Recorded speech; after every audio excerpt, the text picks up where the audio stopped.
Buenos días a todos y muy agradecido a los que estáis conectados a este webinar que organiza la Fundación Formación y Futuro sobre Inteligencia Artificial y que, como podéis ver en la web de la Fundación, es uno de los temas en los que estamos profundizando y tratando de aportar información y contenidos para un mejor conocimiento de esta tecnología tan importante. Quiero agradecer especialmente a los tres ponentes, Diego Boadas de Mafre, David Álvarez de Siemens, Carlos Castaño de Carburos Metálicos y a la moderadora Carina Gibert de la Universitat Politécnica de Cataluña por su participación y por el tiempo que estáis dedicando a la Fundación.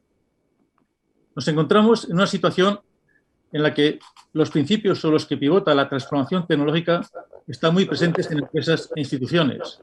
Y en este contexto, en las pasadas jornadas del Círculo de Economía, se constató que la regulación de todo el entorno tecnológico es crítica y necesaria.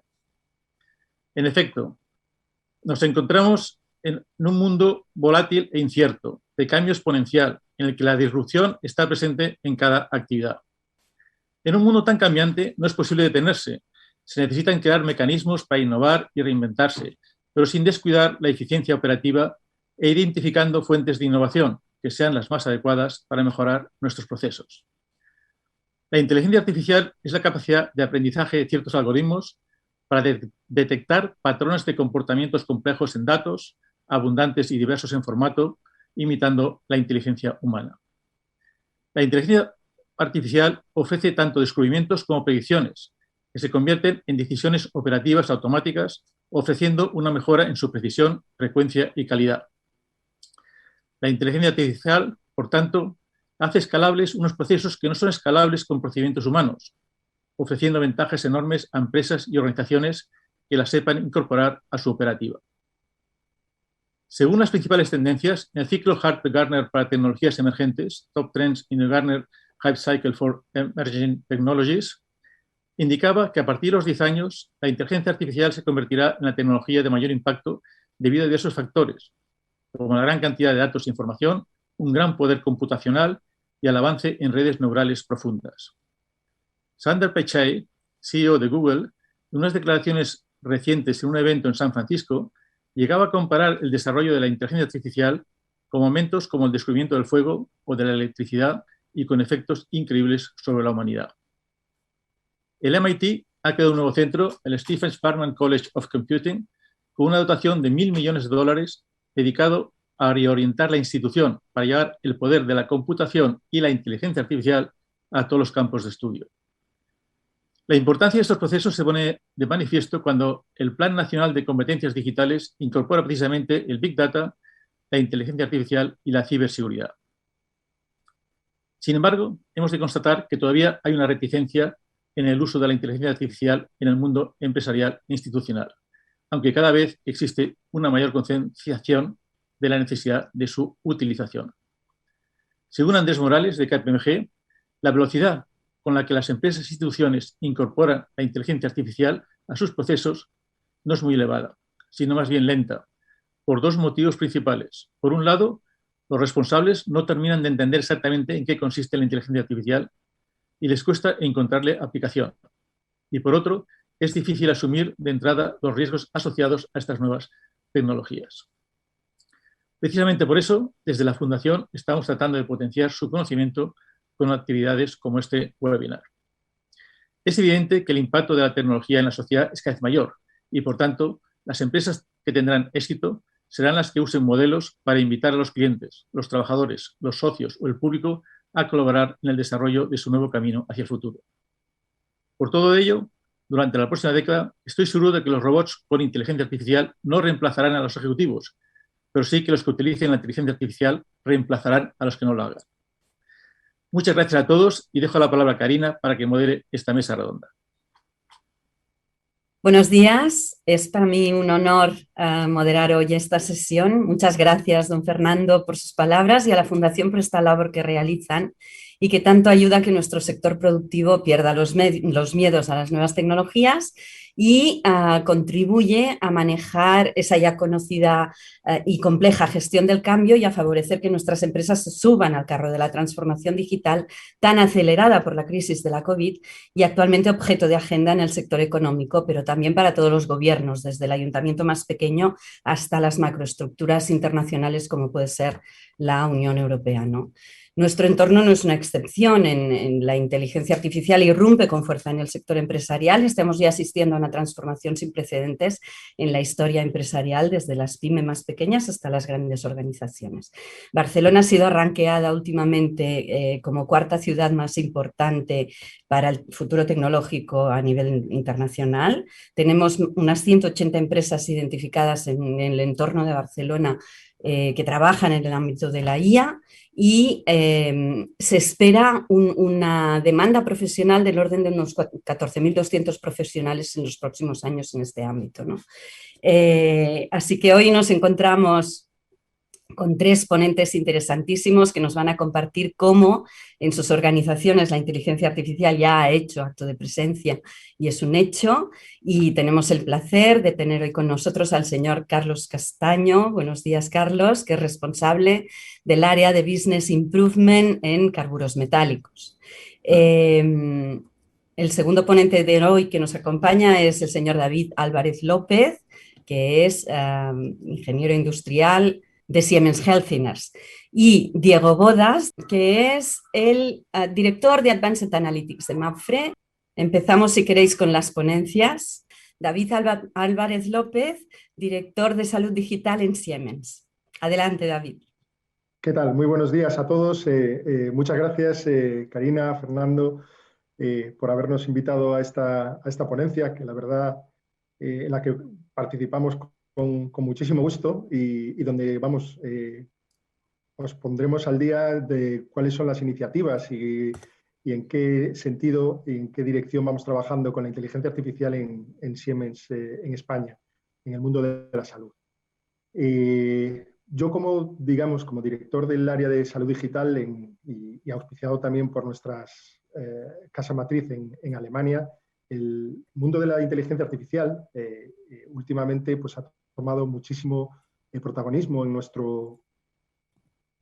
nuestras soluciones que ofertamos al mercado. Es tal la importancia de dichas soluciones que la mitad de nuestro departamento está formado ya por personas muy especializadas y con mucha experiencia en el mundo del Big Data y la inteligencia artificial. De hecho, son herramientas que, como podéis imaginaros, están ya presentes en muchos hospitales de nuestro país y están dando soluciones de apoyo y soporte al diagnóstico en aquellas áreas más críticas de la atención sanitaria al paciente. Concretamente, hoy vamos, y como ejemplo y como punta de lanza de las soluciones que nosotros proporcionamos desde nuestra compañía, me gustaría presentaros una herramienta cuyo cometido es dar soporte a la decisión clínica en aquellas patologías, en aquellas enfermedades que son muy complejas de tratar, aquellas enfermedades que requieren la participación de muchos actores, de muchos profesionales de la salud y que por esta complejidad, pues muchas veces uno se pregunta si las decisiones terapéuticas que se toman son las más apropiadas. Entonces, me gustaría ilustrar, si os parece bien, pues la pequeña charla que os voy a contar acerca de estas herramientas con una presentación breve que yo creo que nos va a ayudar a entender el qué hacen estas herramientas. Bueno, lo que quería presentaros, el mundo de la inteligencia artificial dentro de nuestra compañía como un patient journey, como le llamamos en este mundo sanitario, una experiencia de un paciente a través de una señora que, como es por desgracia habitual en nuestra sociedad, pues sufre una patología de cáncer. Entonces, esta señora, pues como podemos ver en la pantalla, pues durante toda esa, tratamiento de su enfermedad, que ha podido durar meses, incluso años, pues va acumulando historiales, cursos médicos de tratamiento, acumula también antecedentes familiares que son muy importantes a la hora de establecer una estrategia terapéutica, tiene un estilo de vida que también afecta o ha afectado al desarrollo de la enfermedad y a la posible evolución. se le han hecho múltiples de pruebas diagnósticas, pruebas de imagen, pruebas de laboratorio, pruebas de genómicas, infinidad de analíticas que de alguna manera tienen que estar reflejadas en su historial del paciente. Ha tenido un pronóstico individual que le han dado 1, 2 o 3 especialistas durante todo este trayecto y pertenece a una cohorte de pacientes pues, que tiene un perfilado muy concreto, es decir, aquel grupo de pacientes de una edad que han estado expuestos a una serie a un entorno concreto y que acumulan una serie de parámetros comunes que se viene conociendo como, comentaba previamente, como cohorte de pacientes, ¿vale? Y luego, los especialistas, en este caso el oncólogo, a la hora de pautar un tratamiento concreto se tiene que basar en unas guías clínicas. Una guía clínica no es más, digamos, que un libro, digamos, un procedimiento, un protocolo en el que estos profesionales se basan pues, para acertar con esa terapéutica para un paciente individual. Vale, y en esa terapéutica, pues muchas veces, por la situación en la que se encuentra nuestro paciente, pues tiene que tener en cuenta también resultados de investigación. ¿Todo esto en qué se traduce? En muchísimos datos, muchísima información que se acumula, se almacena en los sistemas de información de nuestros hospitales, que como podemos entender, disponen de centros de procesamiento de datos muy grandes, con unos sistemas de almacenamiento de información también muy complejos en muchos casos, donde se almacena toda esta información para poder ser utilizada. El poder ser utilizada es algo que muchas veces o hemos tendido a infravalorar hasta ahora, porque se utilizaba en el pasado a la hora de, por ejemplo, cuando nos imaginamos un TAC, una resonancia magnética, a la hora de hacer un diagnóstico, pero se queda ahí, ¿vale? Lo mismo con una analítica. Se le hace una analítica, se revisan unos resultados y se queda ahí.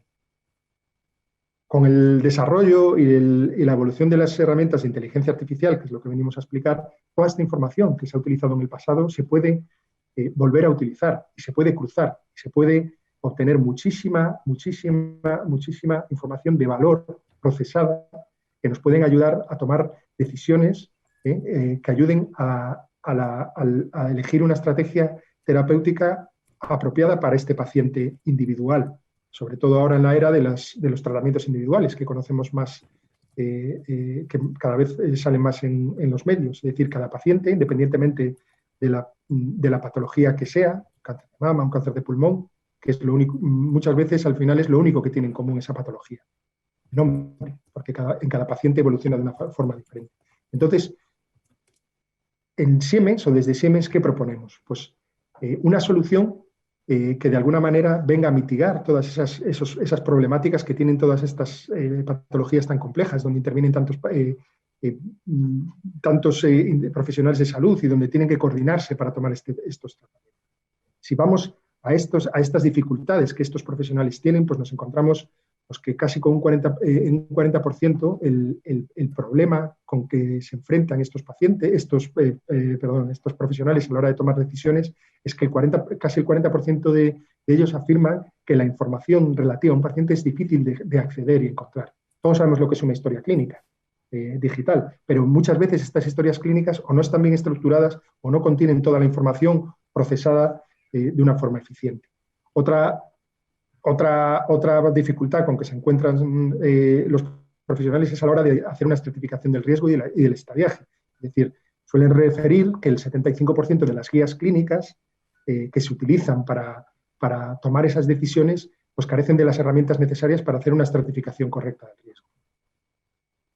El 30% de los especialistas pues, comentan que el 30% de las que un aumento de las complicaciones de los pacientes es debido a la no adherencia a dichas guías clínicas, es decir, que o por desconocimiento o por no estar actualizado, porque estas guías clínicas evolucionan casi mensualmente o semestralmente, depende un poco de la patología.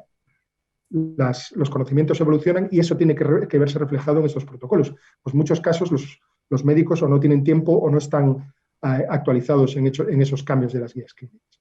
Luego, al final, ¿eso qué resulta? Pues que casi también el 30% de los planes de tratamiento oncológicos no son apropiados para los pacientes. ¿Nosotros en qué avanzamos, en qué innovamos? Bueno, pues en primer lugar lo que tratamos de hacer es, cuando llegamos a nuestros clientes, tratar de manejar una sola fuente de información sobre la cual explotar y aplicar nuestras herramientas de inteligencia artificial. Es decir, llegamos a un centro, recogemos o tratamos de recoger toda la información que existe de un paciente histórica, toda, cualquier dato es importante, lo metemos en el sistema de información y aplicando una serie de algoritmos, lo que tratamos de hacer, igual que si nos...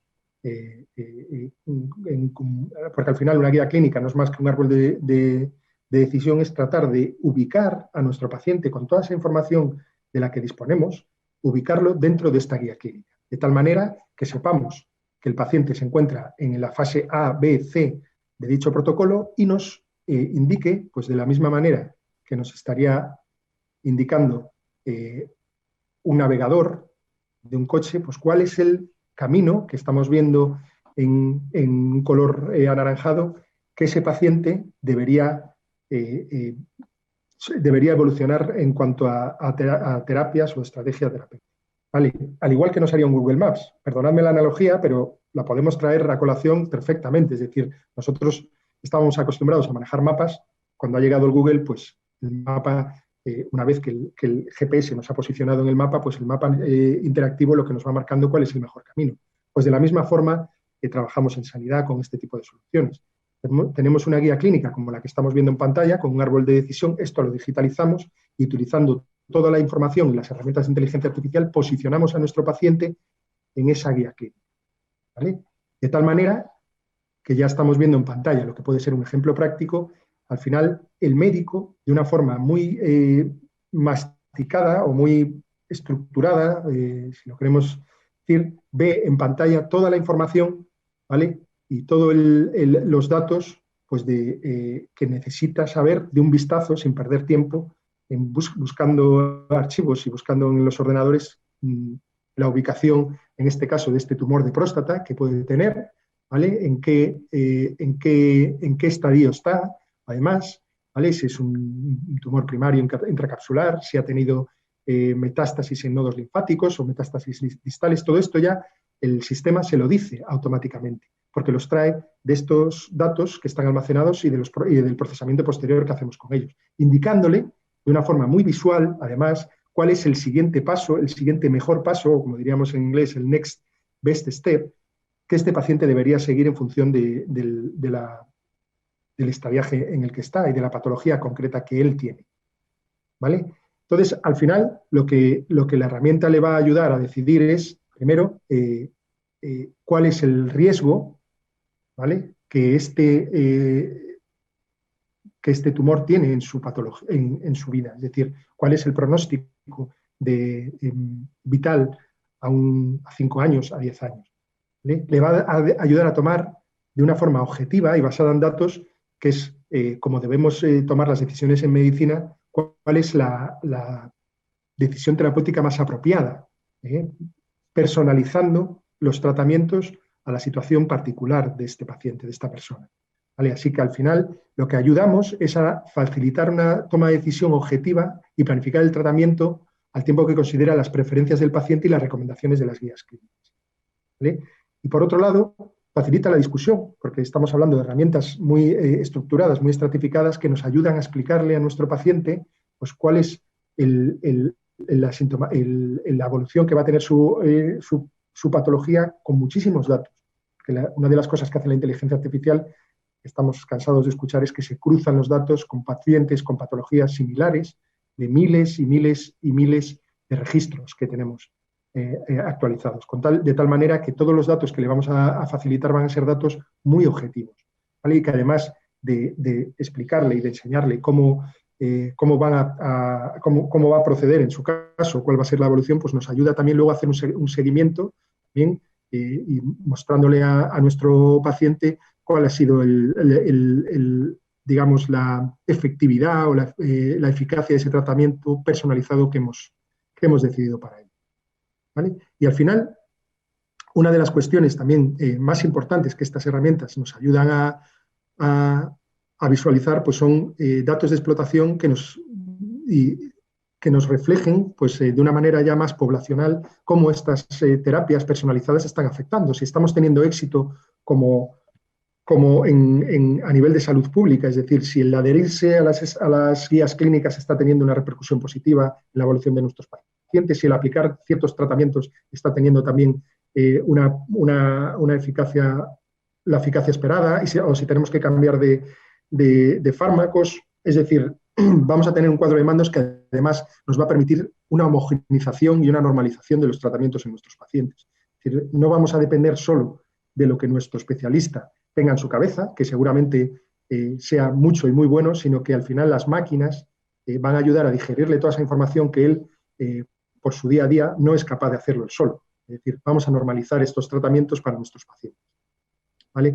Y al final la herramienta también, como estará conectada a los sistemas digamos, de ensayos clínicos, que son plataformas que habitualmente están a disposición de los hospitales, pues vamos también a poder situar a ese paciente en un ensayo clínico en aquellos casos en los que sea necesario. ¿Vale?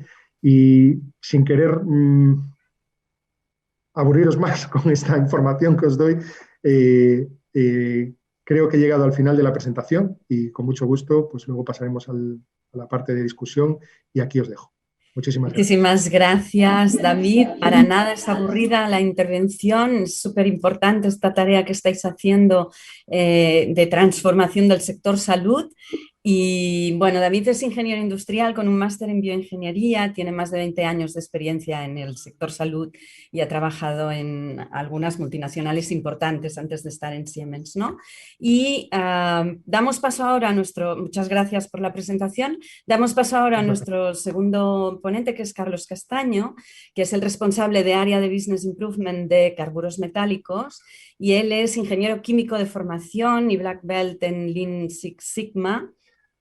Y también ha trabajado siempre en industria, tiene una amplia experiencia internacional como responsable de proyectos de eficiencia y automatización de plantas y nos va a contar lo que están haciendo en Carburos Metálicos en relación con una tarea muy importante sobre la distribución de oxígeno sanitario en los hospitales, ¿no? Adelante, Carlos, un placer. Gracias, Karina. Gracias a la Fundación por tenerme hoy aquí, por querer que Carburos Metálicos comparta su humilde hasta la fecha experiencia en esto que llamamos inteligencia artificial.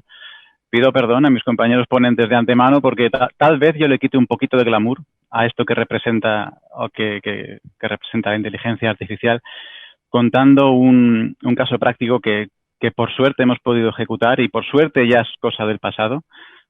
Que hemos tenido que hacer durante la pandemia. Pero bueno, para quien no conozca Carburos Metálicos, somos una empresa de algo más de 120 años de historia y nos dedicamos fundamentalmente a la producción y comercialización de gases para la industria, estamos en casi todos los sectores industriales, para el ocio y también para la salud. Entonces, como digo, tal vez no se nos conoce tanto porque producimos y suministramos cosas que no se ven, pero que son esenciales. Y una de las cosas que por desgracia sí que se ha visto y mucho durante el último año y medio ha sido el oxígeno medicinal que suministramos a los hospitales y centros de salud con fines terapéuticos. En este caso, pues sobre todo contra la hipoxia que ocasionaba la infección por el virus COVID-19.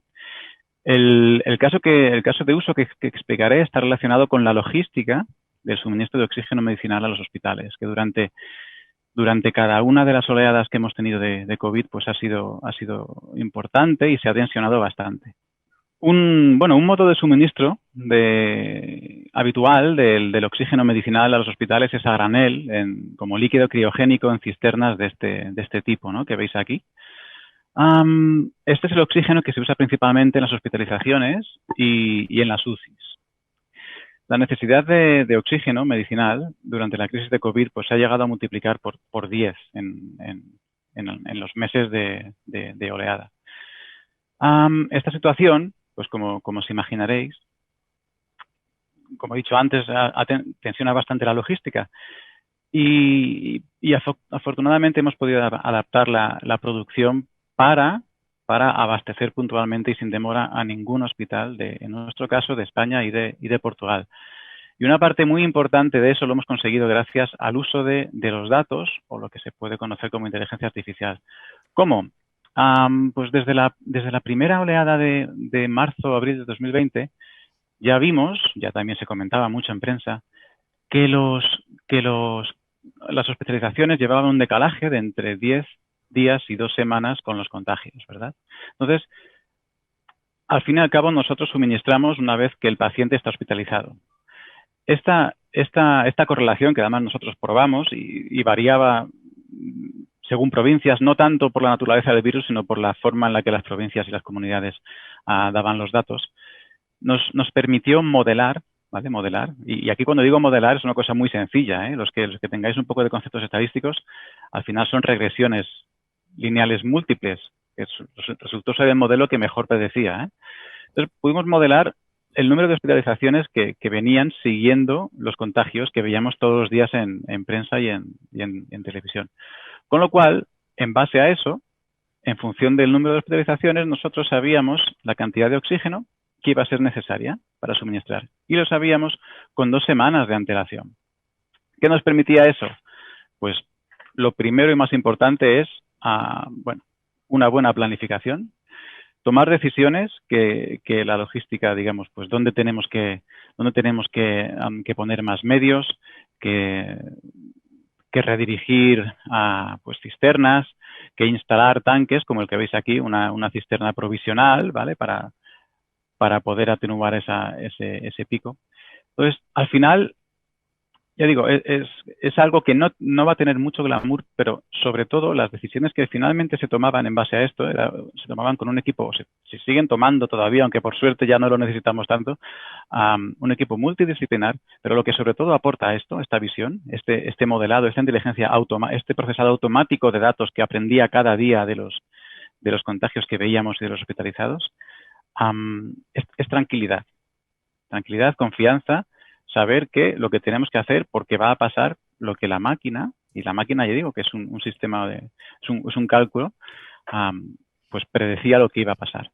Entonces, pues todo eso al final nos ha permitido, como he dicho, abastecer sin demora todos nuestros centros durante la pandemia y esperemos que, bueno, ya esta necesidad tan acuciante de oxígeno pues haya caído. Al final esto es un ejemplo de algo que conceptualmente es muy sencillo, ¿vale? Y he querido quitar un poco de glamour precisamente para animaros a todos aquellos que estáis... se oye mucho que hay que meterse en inteligencia artificial, en análisis de datos, machine learning, robotización. Al final es algo bastante simple por concepto. Y este caso que he explicado lo que sigue es vamos a decir, este protocolo o esta metodología llamada SPA, ¿no? La S es de sentir, o sea, capturar la información que nos permita luego utilizarla en algoritmos o aguas abajo en los procesos. Esos son datos. Al final la información la tenemos hoy en día, tenemos una sobreexposición a la información y toda se puede transformar en datos. Midiendo la información, lo que tenemos es la capacidad de analizar, de planificar en base a experiencias pasadas o en base a aprendizaje automático que podamos adquirir de los datos. Podemos planificar lo que queremos hacer con la información, pero sobre todo con el objetivo de después poder actuar, ¿vale? Poder actuar, hacer algo con esa información que hemos capturado y que hemos analizado, hemos tratado en base a algoritmos para hacer algo que nos permita lograr el objetivo que teníamos para nuestro proceso, ¿vale? Y esto se puede hacer, como ha explicado el compañero David, se puede hacer para cosas tan importantes como la salud, mejorar el nivel de vida de las personas, de los enfermos de oncología, pero se puede hacer a cualquier nivel en la industria, que es mi ejemplo, o en la vida. Si tenemos un proceso que mejorar, este protocolo, digamos, es bastante estándar y no hace falta tener grandes mecanismos de inteligencia artificial o de machine learning para poder empezar a rodar de manera automática este aprendizaje. Y esto es lo que yo quería compartir con vosotros. Muchas gracias. Muchísimas gracias, Carlos, por esta exposición y por ceñirte tanto al tiempo, ¿no? Realmente, él apunta dos cosas interesantes, Carlos, que son, por un lado, que cuando estamos hablando de salud y de inteligencia artificial en salud, no siempre lo que se está trabajando es al paciente. O sea, Carlos ha presentado un problema de logística relacionado con el tema de la salud y, por ejemplo, ha habido también aplicaciones durante la pandemia relacionadas con la gestión de los residuos sanitarios que se tenían que recoger, ¿no? y durante las primeras olas. Entonces, no siempre que hablamos de salud estamos hablando de cosas que están directamente relacionadas con el tratamiento del paciente. Y también hemos visto en la India lo que ha pasado con la distribución de oxígeno, ¿no? O sea que gracias que aquí tenemos empresas como la vuestra que resuelven el problema por medios técnicos, ¿no? Damos la palabra a nuestro tercer ponente de hoy, que es el señor Diego Bodas. Que es el director de Advanced Analytics de MAPFRE. Él es matemático y doctor en inteligencia artificial, entre otros títulos que colecciona, y tiene un recorrido por el sector financiero y también tiene una vertiente académica y es profesor de un máster de Data Science en CUNEF. Nos va a hablar de temas relacionados con la predicción de emergencias, con la predicción de la meteorología y con aspectos relacionados con el medio ambiente. Adelante, Diego. Bienvenido. Muchas gracias, Karina, y gracias a la Fundación por invitarnos a este acto que nos permite compartir conocimiento, que siempre es útil y relevante, y además pues recibir vuestros feedback, ¿no?, de todo lo que estamos haciendo en MAPFRE, que como sabéis es una de las principales aseguradoras a nivel internacional, no ya español, que ahí está fuera de toda duda y fuera de ámbito, ¿no? Voy a entrar ahora un poco más en materia, pero quería comenzar pues haciendo hincapié a algo que ha dicho Karina, ¿no?, que estamos todos muy focalizados en la transformación digital, ¿no? Y efectivamente esto para nosotros es una obsesión, porque sabemos que siendo las aseguradoras un mundo muy acostumbrado a manejar a datos por normativa regulatoria, por obligación legal, porque digamos que sabéis que estamos muy regulados como debe ser y todos manejamos un histórico de datos muy grande de siniestralidad, que es lo que utilizamos para imponer las tarifas. Muchas veces encontramos que hay gente que piensa que la transformación digital consiste en hacer lo que venimos haciendo hasta ahora, pero con el uso de un ordenador, de una página web o con una aplicación móvil, ¿no? Y eso es algo totalmente erróneo. La transformación digital implica repensar y rediseñar tus procesos desde cero, apoyándote, por supuesto, en la tecnología, pero no es algo tan simple como introducir la tecnología sin más en los procesos que ya estás llevando a cabo. Al contrario, hay que rediseñar todo desde cero, ¿no? Y yo quisiera presentaros algunos casos de uso que creo que van a llamar la atención. Voy a contaros, como os decía, una serie de casos de usos que desde MAPFRE estamos abordando con mucha insistencia, con muchos recursos. Y el primero, pues yo creo que no le sorprende a nadie y es la respuesta de la compañía a una demanda histórica al sector asegurador, ¿no? El sector asegurador, por normativa, como decía, exige una verificación de los riesgos, que muchas veces es muy exhaustiva, y esa verificación de los riesgos, pues en muchísimas ocasiones se traducía en molestias, o se sigue traduciendo en molestias para los consumidores, y sobre todo pues en lo que ellos entienden, con toda lógica, pérdida de tiempo, el tener que esperar la visita de un perito o de un profesional, ¿no? Entonces, una de las cosas en las que más estamos incidiendo es en la inserción de herramientas de verificaciones digital para distintos ramos de negocio, siendo el negocio de auto donde más avanzado está el producto. Hemos pasado de un roadmap desde que para contratar un producto de todo riesgo, por ejemplo, para un vehículo de segunda mano, pero en buen estado, pues al principio yo tenía que llevarlo a que un buen profesional lo visualizase y ahí, digamos, que certificase que el vehículo no tiene daños y por tanto se puede proceder a la contratación de un todo riesgo, a simplemente apoyándonos en la inteligencia artificial y en el uso de los datos, pues tener que realizar una serie de fotos con su propio dispositivo móvil y en una franja de tiempo muy breve pues recibimos la respuesta sobre si la solicitud de un producto determinado está concedida o denegada, ¿no? Esto es un poco la interfaz del proceso, que tampoco le voy a poner en detalle pues por falta de tiempo, por no ocupar más tiempo del debido, pero básicamente consiste en que con una interfaz de usuario muy sencilla de usar, muy manejable, nos indican cuáles son las imágenes del vehículo que debemos recopilar. Sobre esas imágenes, además, se establecen una serie de controles de riesgo, como puede ser, pues, por ejemplo, pues que las laterales del coche no coincidan, haya aprovechado pues, para que no se visualice pues, a lo mejor un golpe, pues desplazarme y hacer la foto a otro coche del mismo modelo y color, ¿no?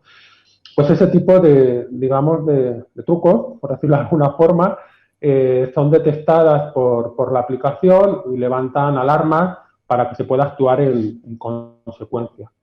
¿Qué es lo que nos detectan este tipo de algoritmos? Difíciles de entrenar y que todavía no están 100% maduros, están en un buen estado, muy buen estado técnico, pero tienen que seguir evolucionando.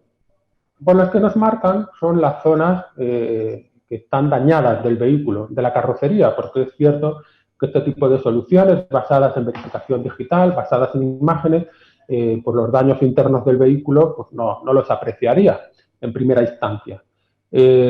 Con esta información, que se comparte pues a través de las aplicaciones informáticas correspondientes, somos capaces de tomar decisiones automáticas o decisiones semiautomáticas, ¿no? Porque en función de los daños y en función de los deseos del usuario, bueno, pues se decide si una máquina puede tener 100% de autonomía para tomar la decisión o, por el contrario, se debe apoyar en una persona, en un profesional, en un emisor. Otro punto que supongo que a nadie extrañará, en las que las aseguradoras estamos totalmente metidas, trabajando de forma muy duro, es todo lo que tiene que ver con los fenómenos meteorológicos extremos. Y solo por recordar, ahora todo el mundo tiene en mente la tremenda borrasca de nieve que tuvimos ocasión de vivir no hace mucho, especialmente en Madrid.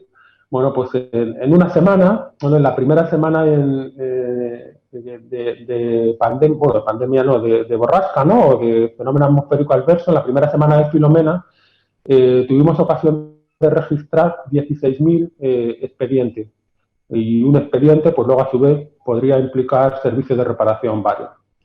Claro, esto es un reto brutal, ¿no? Porque hablamos de un fenómeno en el que las tablas estadísticas históricas pues ya no te aportan un valor tan riguroso para poder adelantarte a los acontecimientos.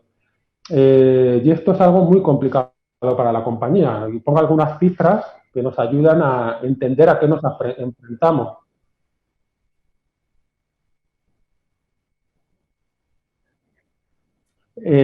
Por ejemplo, aquí tenemos una imagen que habla por sí sola, ¿no? La imagen de la península.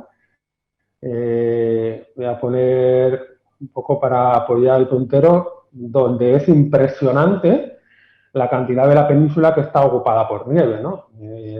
Sabéis que hay una red de satélites que está impulsada por la Agencia Espacial Europea, ¿no? El proyecto Copérnico, ¿vale? Y fijaros que nos decía que esto no se había visto desde hacía 5 décadas. Es absolutamente increíble. Aproximadamente nuestros especialistas calculan que se cubrió cerca del 48,6% del territorio. Y haciendo un cálculo, un poco también hacia arriba y a grandes rasgos, se puede calcular que han caído en torno a 2.400 millones de toneladas de nieve, una auténtica bestialidad, ¿no? Esto para Mapfre implicó 27.000 siniestros. 27.000 siniestros que tienes que solucionar y arreglar en el menor tiempo posible, porque para la mayoría de nuestros asegurados es algo crítico el ser tremendamente rápido en la reparación. Estamos hablando de familias que no pueden disponer de la calefacción, de familias que no pueden disponer del baño o de negocios que no pueden abrir hasta que se arregle ese desperfecto y, por tanto, que se le está causando un serio perjuicio económico. Es cierto que España tiene una figura totalmente innovadora, no es común en el resto del mundo, que es el consorcio de compensación del seguro. Pero el consorcio de compensación de seguros, mientras que tiene un papel muy activo en lo que se refiere a inundaciones, pues en el caso de Filomena no tiene un papel tan relevante y recae el peso, digamos, en las aseguradoras. ¿Cuál es el tipo de enfoque que estamos haciendo? Pues estamos trabajando con varias entidades, lo cual incluye entidades a nivel nacional e internacional, buscando pues, alternativas como, por ejemplo, la creación de un índice del cambio climático. Está claro que todo esto del cambio climático tiene un impacto económico, lo acabamos de ver. El tener que actuar y reparar de forma inmediata 27.000 siniestros, algo que se puede considerar pues, como un cisne negro, como algo que no tienes previsto, pues evidentemente es un perjuicio para la compañía, es algo con lo que tienes que actuar. Y es un perjuicio para los clientes, por mucho que lo arregles y que lo arregles rápido, el perjuicio se ha producido, ¿no? Es decir, nos estamos encontrando que fenómenos que se deberían dar una vez cada 200 años, pues ahora mismo entre Filomena y la pandemia, pues ya hemos tenido 2 de esos eventos prácticamente en el mismo año, o en años consecutivos, ¿no? Entonces, son muchas las entidades que se preocupan por este tipo de cosas, también Estados Unidos, donde se ha creado un índice de riesgo climático extremo, y esto evidencia también la necesidad de que entidades privadas y entidades públicas trabajen de forma mucho más estrecha en problemas que afectan a todos y que no pueden ser atacados únicamente desde el ámbito empresarial, ni mucho menos únicamente desde el ámbito público, ¿no? Nosotros no pretendemos adivinar el clima, sabemos que hay muchísimos grupos de investigación mucho más potentes que nuestra unidad de Advanced Analytics y con muchísimos más recursos probablemente centrados en anticiparse a cuál va a ser el clima.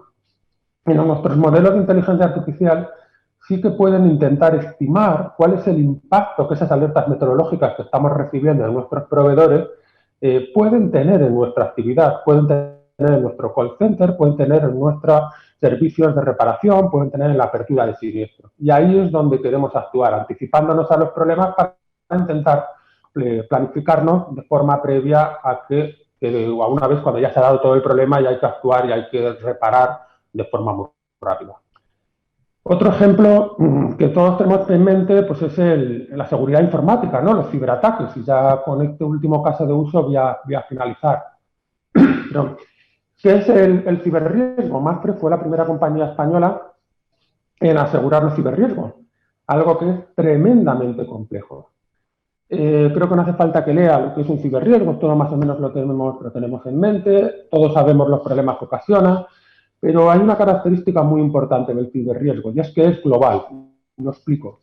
Mientras que un seguro de incendio a una fábrica se puede diversificar, si aseguramos, por ejemplo, pues, a Cuétara, lo pongo como ejemplo, imaginemos que tiene 2 fábricas desplazadas, imaginemos que tuviese una fábrica en Murcia y otra en Barcelona, el hecho de que se queme la fábrica de Murcia pues no implica que se tenga que quemar la fábrica de Barcelona, no hay ninguna relación. Ahora bien, el hecho de que se produjese un ataque de cibernético a Telefónica, pues probablemente se esté atacando a toda la compañía, no solo a un departamento de la compañía, incluso puede ser que se esté atacando a todo el sector de telecomunicaciones del país, con lo cual no es nada extraño que detrás vaya Vodafone o que detrás vaya Orange. Lo mismo ha pasado hace poco con las aseguradoras.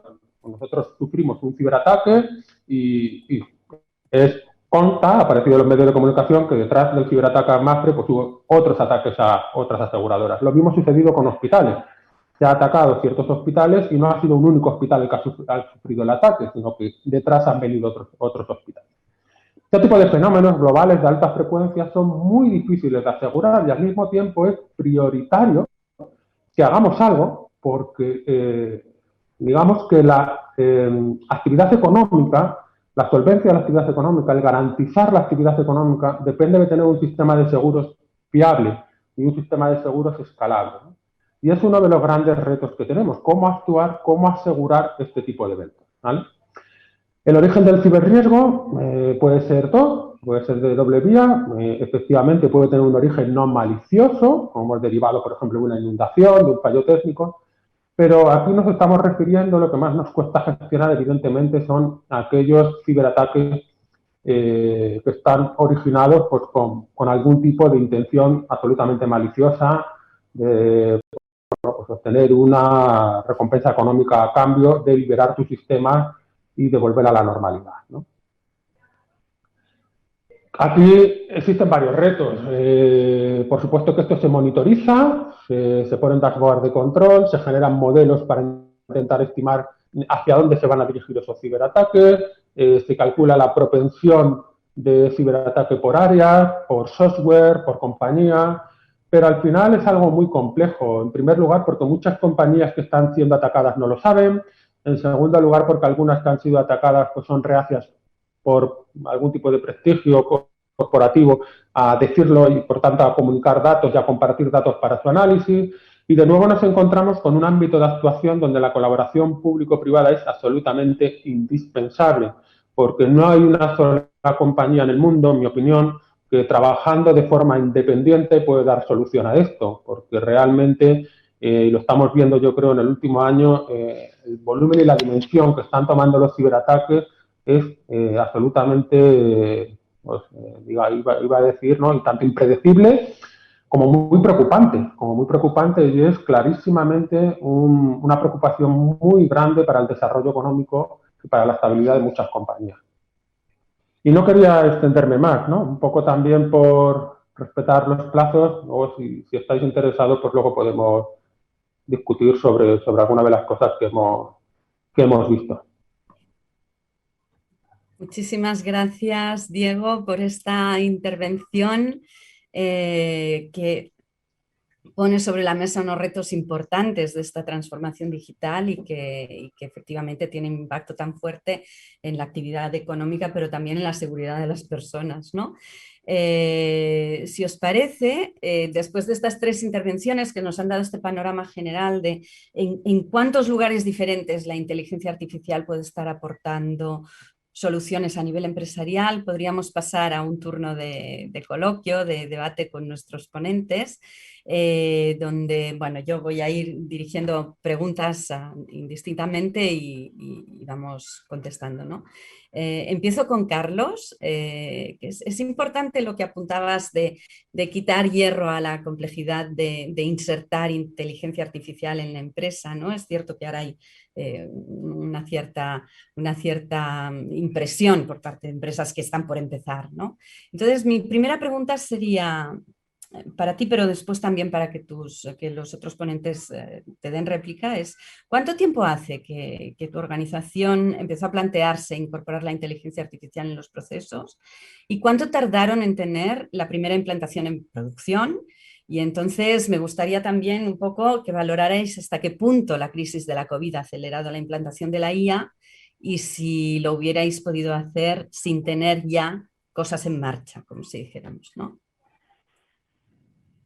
Ese es el kit de la cuestión, esa es la pregunta, Karina. Y como he explicado antes, nosotros cuando empezamos este viaje de dar vida a los datos, que para nosotros ha sido un viaje, no nos planteábamos hacer inteligencia artificial. ¿Vale? O sea, lo que hay que construir la casa desde sus pilares. Tenemos datos muchísimos. Entonces, lo primero que tuvimos que hacer fue estructurar, organizar. Por suerte, digo por suerte, para este desempeño de transformar esos datos en algo útil, la pandemia o el COVID nos ha permitido, sobre todo porque todo el mundo se ha esforzado mucho, ha puesto mucho interés y mucha atención en este aspecto, nos ha permitido pensar en cosas útiles que hacer con esos datos. Entonces, el paso en realidad fue, ya digo, durante marzo, abril del año pasado fue una explosión absoluta de necesidades, de preguntas que teníamos que responder, de logística que teníamos que organizar. Y ya digo, por suerte teníamos los datos más o menos organizados.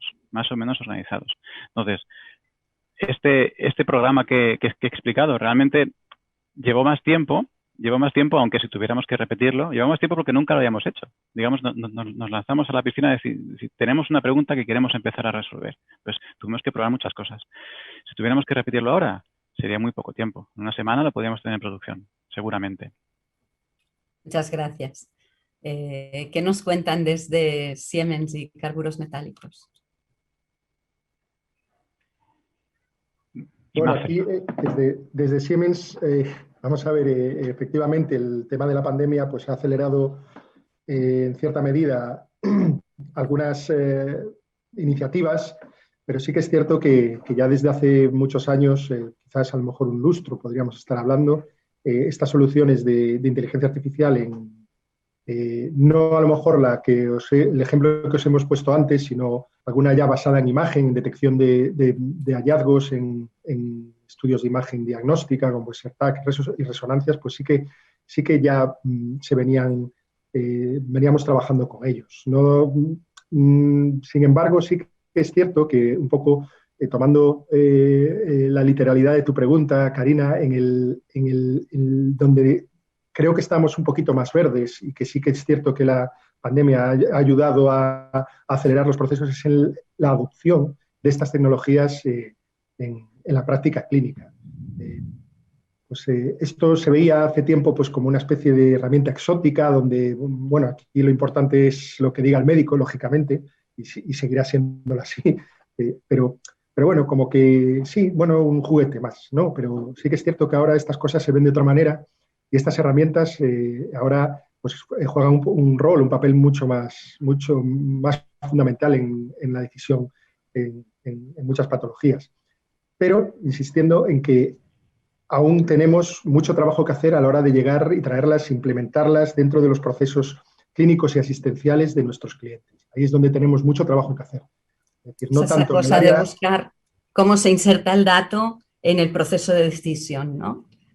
Exactamente, es decir, pensad muchas veces que los procesos, los protocolos médicos llevan muchos años haciéndose de la misma manera. Entonces, donde antes a un oncólogo le decíamos, él era, digamos, el protagonista de todo digamos, el director de orquesta, ahora tiene que introducir dentro de ese proceso de decisión pues, herramientas de inteligencia artificial que no está acostumbrado a hacerlo y ni siquiera el proceso las admite, ni le van a valorar en su actividad diaria pues toda esta utilización o no. Entonces, aquí hay mucho trabajo que hacer todavía. O sea, la tecnología en este caso va por delante. Muchas gracias. Diego, ¿qué nos cuentas? Pues en nuestro caso, cuando llegó la pandemia, digamos que todo lo que tiene que ver con analítica avanzada, inteligencia artificial y Big Data ya era una primera prioridad en Mapfre. Es decir, nosotros contamos con un apoyo de la dirección muy fuerte y desde hace varios años somos conscientes de que todo esto tiene que escalar en Mapfre. En lo que nos ha afectado la pandemia es recordarnos que debemos mejorar y debemos ser mucho más exigentes con la monitorización de los modelos puestos en producción, puesto que en muchas ocasiones lo que es la distribución de los datos ha cambiado completamente, nos ha obligado a reentrenar, además de forma muchísimo más ágil y drástica gran parte de los modelos que teníamos puestos en producción. Y sí que es cierto que a nivel de los proyectos previstos en el portfolio nos ha obligado a cambiar prioridades, dando mucha más prioridad, por ejemplo, a todo lo que tiene que ver con el caso de uso que hemos presentado antes de verificación digital, ¿vale? Puesto que la presencialidad, y creo que esto es algo que se va a quedar a futuro, la presencialidad debe ser una opción y no una obligación, ¿no? Por decirlo de alguna forma, ¿no? Porque al fin y al cabo yo creo que una de las cosas que hemos aprendido de esta pandemia es libertad absoluta, ¿no? En el sentido, cuanto más libertad mejor para poder yo planificarme, ¿vale? Y organizar mi vida, organizar mi actividad y decidir si el tiempo se lo quiero dedicar a mi familia, si lo quiero dedicar a mi trabajo o lo quiero dedicar a ir al taller, ¿no? Entonces, creo que es la obligación de las compañías permitir y trabajar para que nuestros clientes y nuestros usuarios sean lo más autónomos posible a la hora de interactuar con nosotros, ¿no? Entonces, sí que ha cambiado la prioridad de los proyectos, sí que ha cambiado el enfoque con el que seleccionamos los proyectos core y sí que hemos recibido un toque de atención respecto a estar mucho más atentos a controlar esa volatilidad constante que existe en el mercado. Efectivamente, el cambio de condiciones del contexto y el impacto que tiene sobre los modelos, ¿no? Bueno, pues muchas gracias. Pasamos al segundo turno de preguntas. Esta se la dirijo a David. ¿Cuáles son las ventajas y qué precauciones hay que tener en cuenta o con qué dificultades os habéis encontrado en la aplicación de la IA, en este caso en Siemens y después veremos en las otras dos compañías? Bueno, más allá de lo que comentaba antes, de la dificultad de insertarla dentro de los procesos clínicos, creo que una de las dificultades más que todavía persisten es el tema de la confianza en estas herramientas. Es decir, lo primero que un médico, que un facultativo te pregunta es ¿cuánto de fiables son estas herramientas? ¿Me puedo fiar de lo que me va a decir? Es decir, cuando la herramienta te dice vamos por aquí, ¿realmente debo ir por ahí o estoy asumiendo algún riesgo? Eso es lo más importante actualmente en temas, bueno, en cuanto a dificultad. ¿Cómo lo intentamos mitigar esta dificultad? Bueno, pues por dos caminos. El primero es que, lógicamente, cualquier dispositivo, incluido software, que se va a poner en producción en un entorno hospitalario, a la hora de dar soporte a la decisión terapéutica o incluso diagnóstica, que es un paso previo, tiene que tener un marcado CE. Es decir, tiene que haber pasado un proceso de certificación muy riguroso para obtener digamos, la acreditación y el poderse comercializar. De esto vela la Agencia Española del Medicamento. ¿Vale? Igual que cualquier medicación que aprueba, lo mismo pasa con estos dispositivos. Eso en primer lugar, con lo cual esto lo ponemos encima de la mesa a la hora de proponer soluciones de esta índole. Y luego, la segunda cuestión que nosotros utilizamos mucho también es el tema de la validación previa. Es decir, lo que tratamos también es de ganarnos la confianza de los usuarios a través de una utilización en un entorno no productivo de estas herramientas o incluso retrospectivo para que las personas que lo vayan a utilizar vean que efectivamente con los 200, 300 pacientes anteriores de ese propio hospital se ha hecho un estudio de validación retrospectiva y efectivamente los ratios digamos, de acierto son elevados. Muchas gracias. No sé, Diego, Carlos. En nuestro caso, yo coincido con David, tal vez el principal reto que tenemos que superar a la hora de aplicar outputs de inteligencia artificial es la adopción. Sobre todo en procesos que ya están en marcha, procesos que ya funcionan, que ya tienen otros mecanismos de decisión.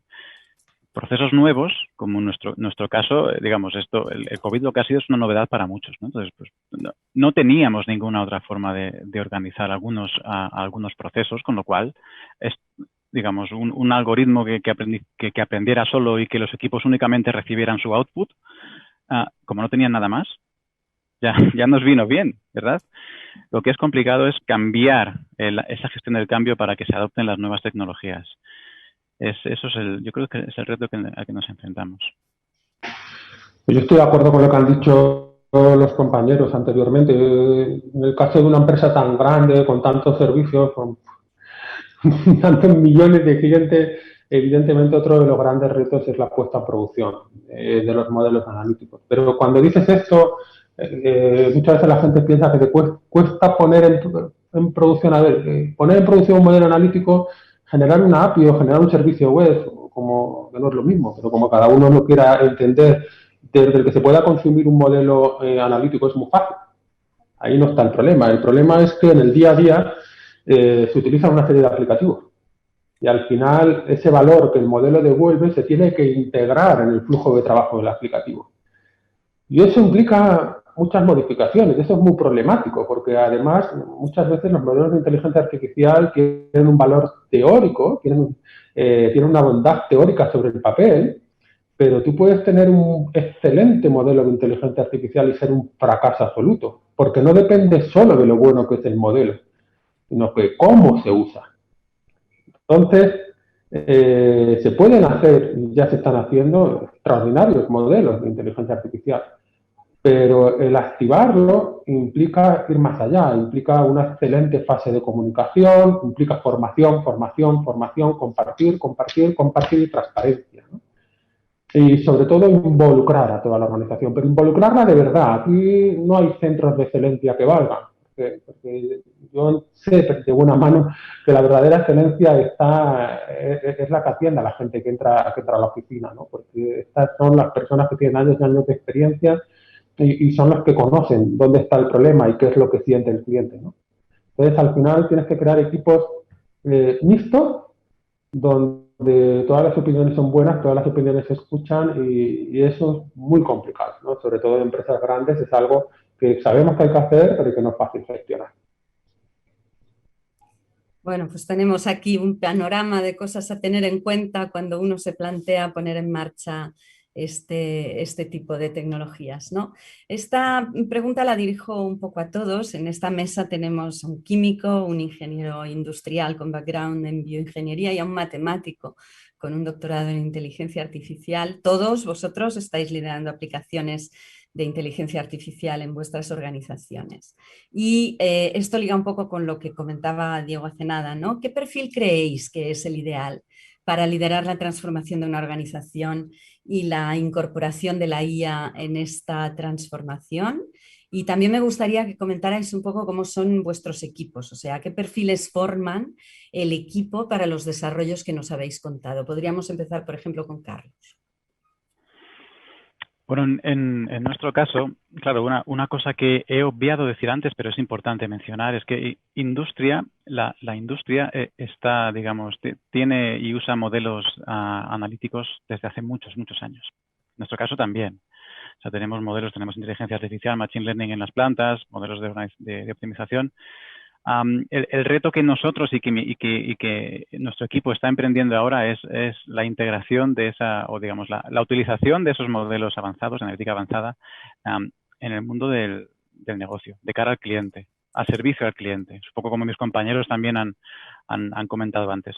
Entonces, para nuestra empresa, para nuestro objetivo, digamos, de generar este valor añadido en los servicios que proporcionamos a los clientes, eso condiciona el tipo de perfil que buscas, ¿no?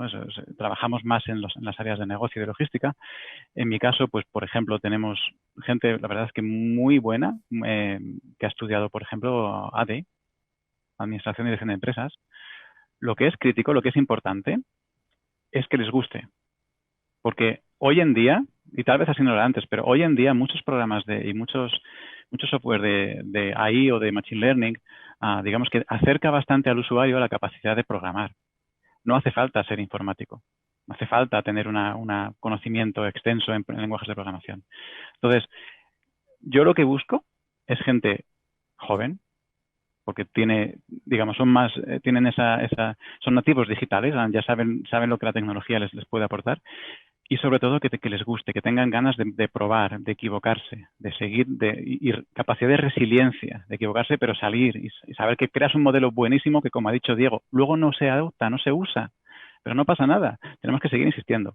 Gente con buena capacidad de comunicación, por lo que ha explicado también, ¿no? Formar, explicar, comunicar. Entonces, eso es lo que yo busco. Muchas gracias.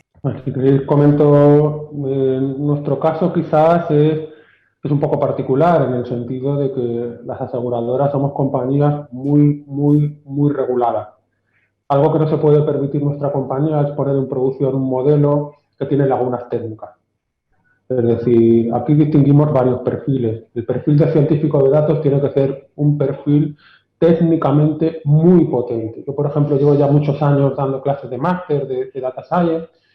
Y sí que es cierto, tengo que decir que he visto cómo a lo largo de los años pues el proceso de selección se ha ido suavizando, ¿no? Yo me acuerdo que el primer máster de Big Data e Inteligencia Artificial que hubo en España, uno que hubo en Madrid, en el que tuve ocasión de participar como director académico, había exámenes de acceso, había exámenes de programación, había exámenes de estadística.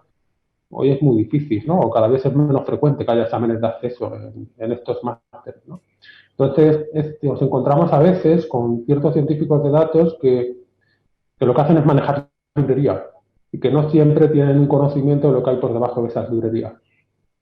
Cuando estás haciendo cosas como poner un precio a una persona, decidir si le concedes algo o no se lo concede, decidir si tiene una probabilidad determinada de tener una enfermedad o no, que eso por ejemplo es lo que hace David en Siemens, eso es algo que tiene muchísimo riesgo. Por tanto, dentro del perfil técnico nosotros somos muy exigentes con el conocimiento matemático y estadístico, muy exigentes. Y luego hay otros perfiles que son muy importantes. Está un perfil de analista de negocio serio, es un perfil que sea capaz de explorar casos de uso que muchas veces al científico de datos no se le ocurren. Ese que algunas personas llaman traductor, translator, ¿no? Data Science Translator, encontramos ahí nombres de los más variados y de los más marketingianos, pero es cierto que es un perfil muy necesario, ¿no? Nosotros, por ejemplo, es raro que la unidad de Advanced Analytics proponga proyectos, que les proponemos. Nuestra misión, cuando nos encontramos que hemos hecho nuestro trabajo, es cuando explicamos lo que se puede hacer con esto, y después a alguien, a un compañero de negocio con experiencia, se le enciende una bombilla y dice, anda, pues quizás, fíjate, en este problema que yo tengo con los datos y con las cosas que vosotros hacéis se pueda resolver. Ese es el éxito, ¿no? Conseguir que empiecen a aparecer personas en la organización con potencial, otro tipo de potencial, pero potencial muy valorable, que a lo mejor no tienen ni tienen por qué tener un conocimiento exhaustivo de matemáticas, pero sí de negocio, sí de las necesidades del cliente, y te levantan casos de uso. Muy importante levantar los casos de uso correctos, ¿no? Y luego la parte de comunicación también es esencial. Yo creo que hay una pieza que cada vez es más importante, que son las personas encargadas de transmitir, de visualizar, de monitorizar, ¿no? Esa capa de visualización de datos, esa capa, insisto, que no es tan técnica a nivel matemático-estadístico, también es muy importante. Y no es una pieza más importante que la otra, porque en el momento en el que falle uno de estos pilares, el edificio se derrumba, ¿no?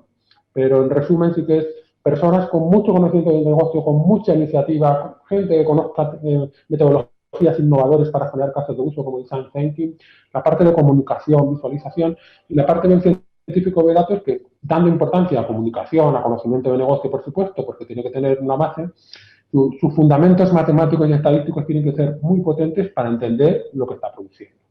Muchas gracias. Y brevemente, David, si hay algo que no hayan dicho tus colegas y que quieras añadir, pero que sea breve, porque... Sí, no, desde luego, Karina.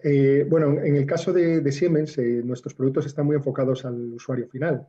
Realmente son productos finales. Entonces, los perfiles pues, van muy enfocados a la implementación y al despliegue en los hospitales. Con lo cual, pues aquí tenemos desde un jefe de proyectos que coordina pues, toda la implementación de productos ciertamente complejos, porque necesitan mucha integración con los sistemas de información del hospital, hasta analistas, consultores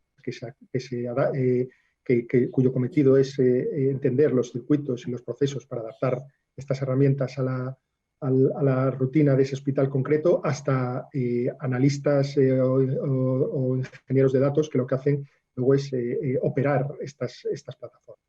Eso es así un poco a grandes rasgos, aunque luego efectivamente interviene alguno más.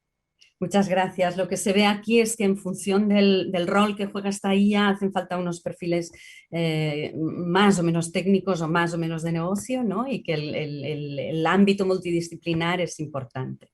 Diego, ¿trabajáis internamente a nivel de desarrollo de producto con el talento que tenéis en la organización? ¿Establecéis colaboraciones con la universidad o con algún centro de investigación o con empresas tecnológicas que generan herramientas a medida para vosotros? ¿Cuál es el esquema?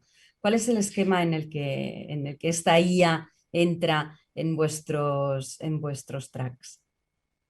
Nos abrimos a todo tipo de posibilidades. Sí, tenemos convenios con startups, también con universidades, centros de investigación. Ahora, de hecho, estamos trabajando en uno muy importante para que incluso nuestros científicos de datos puedan hacer la tesis dentro del ámbito laboral. Sí que es verdad que lo que son los modelos core, los modelos más potentes, se desarrollan a nivel interno, puesto que al fin y al cabo no es el dato el origen, pero sí es la materia prima. Y al final, claro, si tienes que explicar toda la complejidad del dato a alguien externo, aparte de la complejidad del negocio, pues muchas veces pierdes más tiempo haciendo eso que haciendo tú el modelo, ¿no? Y entonces sí que nos centramos, los modelos core son recogidos de aquí y sí que buscamos mucho apoyo en algo que ha resaltado muy bien David y que a mí se me ha olvidado, que son nuestros ángeles de la guarda, ¿no? Que son los ingenieros y los arquitectos de datos. No, se me ha olvidado antes de un error gravísimo. Perfil esencial, y ahí sí que nos abrimos a colaboraciones pues, con empresas destacadas que tienen mucha experiencia en este ámbito, porque evidentemente pues, si tienes 10 científicos de datos, pues debes tener un número muchísimo más elevado de ingenieros, ¿no? Porque yo creo que no hay ninguna compañía que tenga arreglado de forma completa el problema del gobierno del dato, ¿no? Y lo tenga controlado. Y estos son nuestros ángeles de la guarda y ahí es donde más colaboraciones, a donde más nos abrimos a hacer colaboraciones, ¿no? En el tema de los modelos, pues sí, por supuesto que colaboramos, pero es cierto que los modelos core, los modelos que reflejan el conocimiento de la empresa, se intentan desarrollar internamente. Brevemente, Carlos y David, brevemente, muy brevemente, mayoritariamente desarrollo interno o externalizado o cómo, pero brevemente, por favor. En nuestro caso, este caso de uso que he explicado, de hecho, nació de una colaboración que hicimos con la Universidad de La Rioja, con una chica que vino a hacer sus prácticas en un máster de inteligencia artificial, y ella probó modelos y solamente llegó a poder tomar la conclusión de que el mejor modelo que predecía los hospitalizados y el consumo de oxígeno era una regresión lineal múltiple. De ahí nosotros lo cogimos, lo desarrollamos y pusimos en producción. Entonces, esa investigación de base puede ser bueno, pero hace falta gente interna con conocimiento para la adopción, sin ninguna duda. David, muy rápido, que nos queda una pregunta todavía y hay un par de preguntas del público. Bueno, pues vamos, yo coincido también con mis compañeros en gran medida en este sentido. Sí que es cierto que, como decía antes, los ingenieros de datos aquí juegan un papel importante, con lo cual en algunas ocasiones tenemos acuerdos con la universidad, aunque para el desarrollo de los productos en sí, sí que tenemos marcos de colaboración muy estrechos con hospitales de renombre, que son los que nos ayudan a desarrollar los productos, porque en nuestro caso no podemos sentarnos en una sala con 4 ingenieros a desarrollar y con 5 data analistas a desarrollar una herramienta que luego probablemente no tenga ninguna, sea de poca utilidad desde el punto de vista práctico. Entonces, marcos de colaboración con hospitales y acuerdos puntuales con universidades a través de algún, bueno... ¿Qué le diríais a las empresas que aún no han dado el salto y se proponen intentarlo? ¿Por dónde les aconsejaríais empezar? ¿Por formar plantilla? ¿Por buscar sinergia con actores que dominen la disciplina? ¿Por integrarse en consorcios de proyectos grandes que permitan empezar de una forma más experimental? ¿Cuál sería el consejo? La frase de oro. David. Bueno, en mi caso, que ya tengo el micrófono abierto, yo lo que diría es que primero, lógicamente, que partiendo de lo que es su core de negocio, interroguen a sus usuarios finales. Es decir, en nuestro caso, evidentemente, nuestro usuario final es el paciente. Entonces, a él tiene que ir enfocado esta herramienta, lógicamente, a través de los canales, entre comillas, que son los médicos. Entonces, antes de lanzarse a cualquier aventura, lo importante es saber qué es lo que demandan nuestros... ¿Cómo lo veis desde Mapfre, Carlos? Desde Mapfre, Diego. Y perdón. Pues nosotros creemos que es muy importante los cursos de formación interna. Es decir, hay aquí una plantilla muy competente, ten en cuenta que en el ámbito asegurador estamos muy acostumbrados a manejar datos y no tiene sentido no aprovechar todo el conocimiento interno. Es decir, con cursos de formación de reciclaje podemos tener compañeros que se manejan solventemente en ambas patas, ¿no? En la pata de creatividad, de proponer casos de uso, e incluso en la capa pues, de ir avanzando pues, con un manejo de los datos un poco más sofisticado, ¿no? Entonces, desde luego que la primera apuesta siempre es impulsar el talento interno que existe. ¿Y cómo lo veis desde Carburos Metálicos, Carlos? Bueno, yo les diría que es difícil pasar de 0 a 100. Es difícil pasar de 0 a 100 en esto. En nuestro caso sí que es verdad que esta etapa crítica y fundamental de arquitectura de datos, la ingeniería de datos, es fundamental y por suerte ya la teníamos hecha nosotros porque pertenecemos a una matriz mundial bastante más poderosa, con lo cual digamos que ya lo teníamos hecho. Entonces tuvimos que dedicar recursos a empezar a organizar, a crear visualizaciones, a generar conocimiento con los datos. Yo diría que es un poco, puede ser un poco de prueba y error. Los recursos, si viene por colaboraciones, estupendo, ¿vale? Porque sobre todo cuando puedes estar con ellos aprendiendo de lo que se hace, ¿no? Pero los recursos van de la mano de los progresos, del progreso. Según vas metiendo cosas en producción, te das cuenta que vas pudiendo hacer más y más y más, demuestras a usuarios y los usuarios, como ha dicho antes David o Diego, van pidiendo más, te van pidiendo, ¿no? Ese es el éxito. Cuando dices, oye, a ver si con los datos resolvemos este problema que yo tengo. Bueno, ese es el éxito. Cada vez hay más cosas de esas. Pues muchísimas gracias. Tenemos algunas preguntas del público por aquí. Hay una que creo que ha quedado contestada ya, que preguntaba, primero os centráis en recoger los datos y luego preguntáis qué se puede hacer con ellos o al revés. Yo creo que ya con lo que habéis hablado se entiende, pero podéis apuntar. Y la última pregunta que os voy a hacer antes de cerrar, es la última ronda, es si se saca en la actualidad beneficio real del uso de la IA o todavía es temprano el tema. Entonces, con esto podríamos cerrar y ya devolveríamos la palabra a don Fernando para que cierre el acto.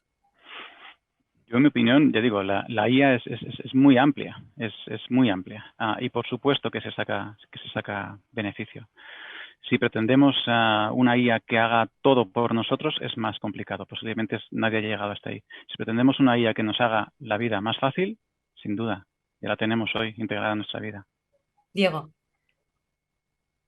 Sin duda que está dando beneficios, y muchos, ¿no? Y muchos interesantes en agilización de procesos, en optimización de procesos, generación de productos, nuevos productos. Lo que pasa es que hay que medir ese beneficio y eso no es algo simple, eso también hay que decirlo. Es decir, hacer seguimiento de los KPIs de negocio que genera la inteligencia artificial, la generación adecuada de los grupos de control para comparar resultados frente al grupo de control, es otra tarea, un conjunto de tareas muy amplias en sí mismo que exige recursos. Es decir, eso es algo que hay que tener en cuenta. Está dando resultados, se puede medir, pero hay que dedicarlos muchos recursos a hacer esas mediciones y si se enfoca bien el proyecto, los resultados están ahí, sin duda. ¿Y David? No, indudablemente en el sector salud la inteligencia artificial está aportando muchísimo. Yo creo que resumiendo en una frase es aporta en la medicina de precisión individualizando a cada paciente. Ahí es donde la inteligencia artificial está poniendo su granito de arena. Hasta ahora aplicábamos una serie de procedimientos terapéuticos en base a una experiencia global que el paciente tiene, que el médico tiene, y ahora la inteligencia artificial es capaz de coger esta experiencia general y utilizarla y aplicarla a un paciente individual. Pues muchísimas gracias por vuestras aportaciones. Creo que habéis dado una visión muy poliédrica de cómo está el sector, de qué es lo que estamos haciendo desde la industria cuando estamos ya en marcha en el tema de la IA y de cómo esto ha podido ayudar en la COVID. Y bueno, pienso que habéis dado unas aportaciones que pueden ayudar a plantearse a las empresas que todavía no se han decidido a dar el salto por dónde podrían empezar, ¿no? Entonces, sin más, cierro aquí el debate. Os doy muchísimas las gracias por vuestra intervención y le paso la palabra a don Fernando para que pueda cerrar el acto. Muchas gracias.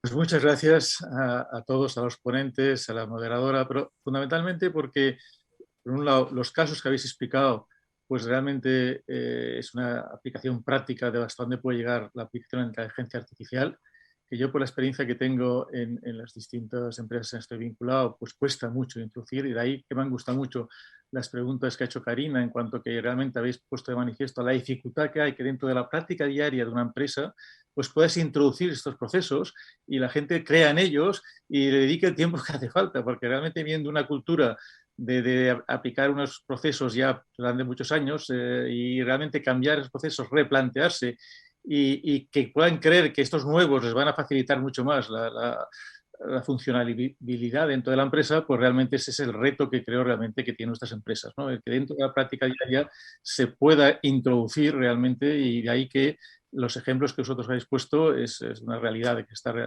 esto es factible. Y por otro, pues bueno, no cabe duda de que todas las tendencias de hoy en día indican que esto va a ser una práctica tecnológica que va a ayudar mucho a que haya mayor eficiencia en las decisiones empresariales. Por lo tanto, oye, muchísimas gracias, han sido muy interesantes y espero que también a todos los que han asistido a este webinar y se han podido conectar les haya resultado tan interesante como ha sido a mí. Así que gracias y esperemos que volvamos a hacer nuevos seminarios para poder proyectar la realidad de la inteligencia artificial dentro de nuestra sociedad. Muchas gracias.